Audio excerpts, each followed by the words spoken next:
Bonjour tout le monde, on est le lundi 7 juin et je profite qu'il n'y ait pas de vent et pas trop de bruit dehors pour vous faire un petit tour au potager. Alors normalement j'ai plus rien à mettre en extérieur ou presque et j'ai laissé les blettes monter en graines car les oiseaux adorent aller dedans et manger, je sais pas, peut-être les graines ou les pucerons. Donc ici on a toujours les petites salades qui poussent. J'ai mis de la sucrine, alors il y en a une des deux qui est mal en point et l'autre ça va. Betterave, poireaux. J'ai laissé la mâche monter en graines en espérant qu'elle me fasse des petites mâches plus tard. On a quelques haricots verts qui survivent. Je pensais qu'ils seraient un peu à l'abri mais ils se sont fait quand même manger. Les fèves, alors on en a déjà récolté et on va pouvoir en refaire la semaine prochaine. Voilà. Au milieu j'ai mis un petit plant de tomate parce que quand je vais rabattre les fèves, le plant de tomate il sera tranquille. Alors je crois que c'est des black plums sur celle-là. Ceux-là je les ai mis assez tard et celui-là et celui-ci qui sont un peu plus mal en point, je les ai mis juste avant qu'il y ait une énorme pluie, voire je crois que c'était de la grêle, donc ils sont un peu abîmés. Ici il y a l'autre ligne de fèves. Alors ici ils sont plus attaqués par les pucerons. J'espère que je les laisse pour l'instant parce que c'est pas non plus dramatique, il n'y en a que 2 qui sont attaqués. Et là on a les pois mange-tout avec de nombreuses fleurs et ils sont vraiment beaux, donc je retiens vraiment le grillage, il n'y a rien de mieux, donc l'année prochaine j'investirai. Là c'était de la récup. Au pied j'avais mis des carottes, donc certaines ont poussé plus que l'année dernière, ça a bien fonctionné. J'ai remis des poireaux, une association favorable, poireaux-carottes. Il y a des patates qui poussent, j'ai un peu de... j'ai quelques haricots verts, mais à mon avis ça donnera rien. Les salades qui sont vachement jolies. Alors les salades à la base, voilà, il y en a une ici, c'est pour les limaces, parce que j'aime pas la chêne verte. Là il y en a une autre aussi. En fait j'aime pas la feuille de chêne et du coup je la laisse pour les limaces, c'est fait pour. Du maïs qui a bien profité de l'eau. Une courge sucrine du Berry, je me suis dépannée avec des plants du commerce parce que moi j'arrive pas à faire des plants robustes. Donc dès que je les rempote, ça donne ça. Donc ça c'est mon pied, donc il est vraiment très chétif et pas du tout assez fort.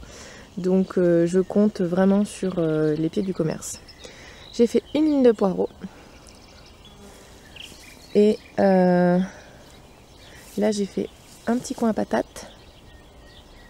Alors, je vais quand même enlever celle-là. Elle vient cocotte. Hop.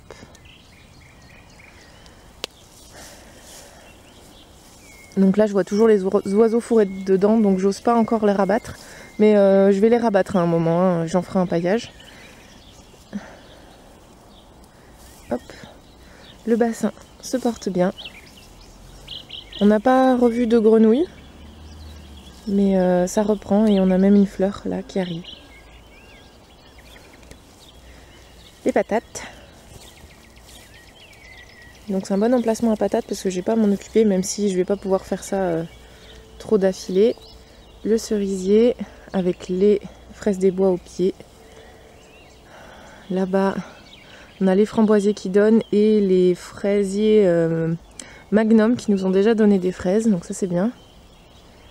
Ici les green zebra et les patates douces. Alors elles ont un peu cramé au soleil mais elles repartent, donc j'ai bon espoir qu'elles repartent bien. Avec toujours les échalotes que j'ai pas encore récoltées, j'attends un peu. Les blettes qui sont montées en graines, alors celle-là j'espère vraiment pouvoir récupérer les graines parce qu'elles me donnent des côtes de blettes qui sont énormes. Là j'ai remis une ligne de poireaux, pareil des poireaux je les ai achetés dans le commerce parce que moi j'arrive pas à les faire. Et pareil pour le brocoli, je fais un test cette année. On a les surprises des marchés qui nous ont donné des fraises aussi.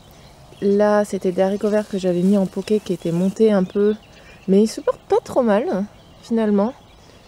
On verra. Ah bah là, on voit qu'il y a une fraise qui s'est fait manger. Et là-bas, il y en a une qui a l'air bien bonne. C'est toujours hyper agréable. Oh, elle est énorme. Ouais. Hop. Des petites limaces dessus, mais je les retourne en règle générale pour qu'elles prennent bien le soleil des deux côtés. Je la récupérerai à midi. Donc là, des green zebra encore. Donc pareil, ceux qui sont abîmés, c'est ceux que j'ai mis juste avant qui grêlent. Donc bon, ça, je pouvais pas savoir, la météo nous l'indiquait pas. Des betteraves, pareil, des pieds que j'ai achetés dans le commerce parce que j'arrive pas. Nos magnifiques fraisiers des bois, mais qui donnent d'une force. On en a déjà eu plein. Oh, celle-là, c'est pour ce midi. Bref, franchement, aller chercher les fraises, c'est comme être un gros gosse. Il y en a partout, partout, partout. C'est trop bien. Le thym qui est juste magnifique. La ciboulette, là, c'est des edamame. Alors, mes premiers plants n'avaient pas du tout poussé. Il y a des graines dans le sol qui ont dû se faire manger. Là, c'est le dernier que j'ai réussi à faire. Et je suis contente de ce qui repart. Franchement, j'espère pouvoir en avoir. Voilà. Bon, je vous montre pas, mais là-bas, il y a des fraisiers. Alors, il y a des maras et des garguettes. Donc, pareil, je vais à la chasse aux fraises presque tous les jours. Le figuier est bien reparti. L'abricotier, ça va. Le cerisier, ici il est bien. Par contre, l'artichaut qui était là, il est mort. Le chêne a fait des fleurs. La lavande aussi. Donc non, plutôt bien. Excepté pour l'artichaut, mais tant pis, je réessayerai une autre année. Et enfin, le petit parterre. Alors là, celui-là, on a oublié de le ramasser ce week-end. Donc on a des pois mange-tout qui, malgré les difficultés, nous ont donné quelques jolis pois mange-tout. Là, j'ai mis des patates douces. Il reste un maïs. Là, il y a de l'oseille.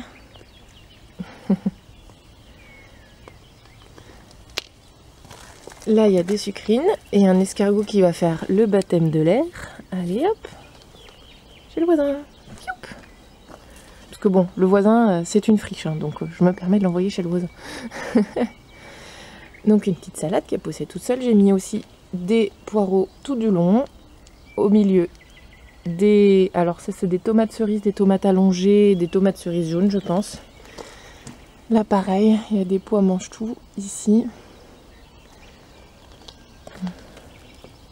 Donc ils vont encore faire des fleurs et autres. Donc ils sont bien partis. Franchement, les temps de ces derniers jours, c'était juste parfait, quoi. Ça, ni trop chaud, ni trop froid. Et puis avec de la pluie, donc c'était vraiment chouette. Et après, on a quand même pas mal de fleurs de la prairie fleuries. Des super pavots. Mais ceux-là, ils sont juste magnifiques. En plus du orange qu'on a là-bas. Enfin, celui-là, il est d'un rouge. Mais même mon appareil photo n'arrive pas à prendre la couleur, quoi. Donc voilà. Et puis aussi cette fameuse plante là qui est venue spontanément et qui est en train de faire des fleurs. Alors on m'a déjà demandé pourquoi je l'arrachais pas. Et en fait tout simplement parce que tout ce qu'il y a au pied ici là est protégé du soleil du soir et du soleil brûlant. Et moi l'ombre elle est d'or ici, c'est-à-dire que j'ai du mal à créer des zones d'ombre. Donc pour une fois qu'il y a un truc qui pousse et qui me fait de l'ombre à tout ce qu'il y a là, et d'ailleurs ça s'emporte très bien, les salades sont très jolies, franchement je laisse. Pareil ça. Bon, en l'occurrence ça fait de l'ombre au basilic qui se fait manger. Mais bon, ici de toute façon ça a tendance à toujours se faire un peu plus manger par les gastéropodes. Donc voilà. Et après, dernière expérience, c'est là. C'est les carottes qui montent en graines. Alors on m'a dit que c'était difficile de faire des graines, donc je ne vais sans doute pas en faire. Surtout que c'est une espèce dans la famille, il y a plein de choses empoisonnées, mais c'est qu'en fait je n'ai jamais vu de carottes en fleurs, donc je suis très curieuse, donc je laisse monter en graines, on verra. Donc voilà, j'ai un peu tout planté partout. Moi j'aime bien quand c'est très fouillis, j'aime pas trop les lignes, donc c'est pour ça que même si ça prend plus de temps à récolter, c'est pour moi plus agréable, c'est à dire que j'aime bien me balader en me disant oh tiens il y a ça, oh tiens il y a ça, donc voilà. Voilà pourquoi je ne fais pas un potager bien droit, bien en ligne. J'aime bien que ça soit un peu fouillis, voilà. N'en déplaise à certains. Moi, c'est comme ça que je vois mon potager pour pouvoir m'amuser.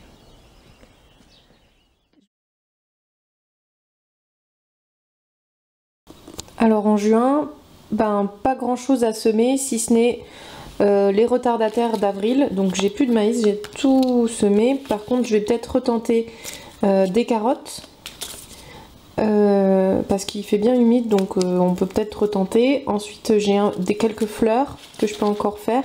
Tétragones cornus qui sont assez longs à monter en graines, donc pourquoi pas tenter. Je vais sans doute refaire des haricots verts car ceux que j'ai fait, ils ont été mangés par les gastéropodes. Donc ça, c'était ce qui peut encore être fait d'après les étiquettes et que j'ai fait déjà en avril. Et en juin, je peux commencer ces radis là, radis longs d'hiver de Chine, et après il faut que j'attende de passer l'été. Et j'ai aussi de la prairie fleurie que je vais en semer un peu partout comme d'habitude. Ça prendra si ça veut, et au pire ce sera à manger pour les oiseaux. Bon, vu le prix, j'aimerais bien que ça prenne quand même un petit peu. Voilà, donc ils mettent qu'on peut faire avril à juin, donc je suis un peu en retard aussi. Voilà, mais en mai, avec tout ce qu'il y avait à mettre dehors, j'ai pas fait beaucoup de semis directs en dehors de ça. Donc même si c'était avril, certains peuvent encore être semés jusqu'à début juin. Donc on verra. Si j'ai un peu de temps, et voilà ce que je peux faire au jardin, en plus de tout le reste. Sur ce, j'espère que la vidéo vous a plu et je vous dis à la prochaine.